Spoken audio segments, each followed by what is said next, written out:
La difficulté de se mettre au travail pour faire ses tâches scolaires, pour faire ses devoirs, ça vient du manque de motivation. Alors d'où vient ce manque de motivation?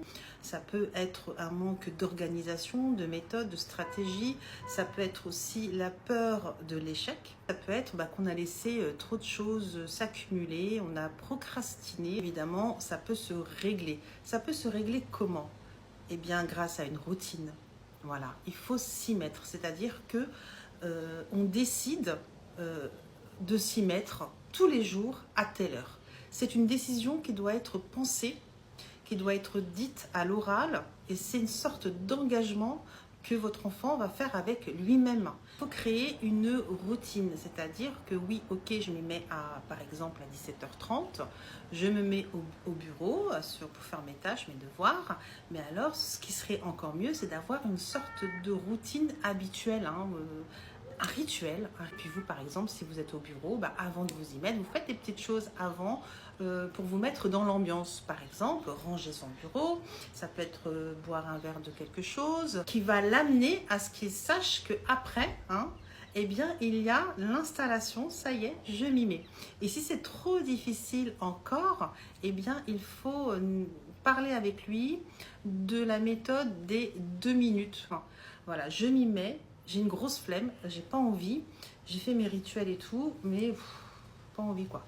Eh bien là, il faut mettre en place je m'y mets quand même, mais seulement pour 2 minutes, histoire de voir ce que ça donne. Et le fait de s'y mettre dans quelques minutes, ça y est, la motivation réapparaît. Et puis voilà, je suis là, j'ai commencé, je termine. La motivation, elle revient. Je vous ai déjà parlé de la méthode Pomodoro avec les séquences de 10-15 minutes, plus quand c'est au lycée, de tâches à réaliser, à se mettre, voilà, on se met au travail, voilà, on fait. Et ensuite, on prend 5 minutes de pause. Tout dépend aussi encore du temps de séquence, du temps de travail de la séquence.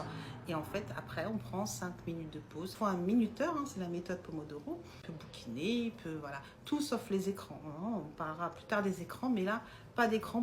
Et quand ils sont plus grands, il faut qu'il y ait une sorte de planeur, ou bien, je vous ai dit, un petit tableau blanc, ou un petit tableau où il peut écrire tout ce qu'il a à faire d'urgent, qu'il ne doit pas oublier. C'est pour ça que moi je préconise les agendas où il y a toute la semaine dessus pour voir un peu ce qui se passe dans la semaine pour pouvoir séquencer au fur et à mesure les tâches. Aussi, il prévoit ses entraînements. Le but est que l'enfant cerne les tâches qu'il a à faire et qu'il les séquence pour qu'il soit déstressé, pour que vous le soyez aussi du coup. Donc, à bientôt, abonnez-vous.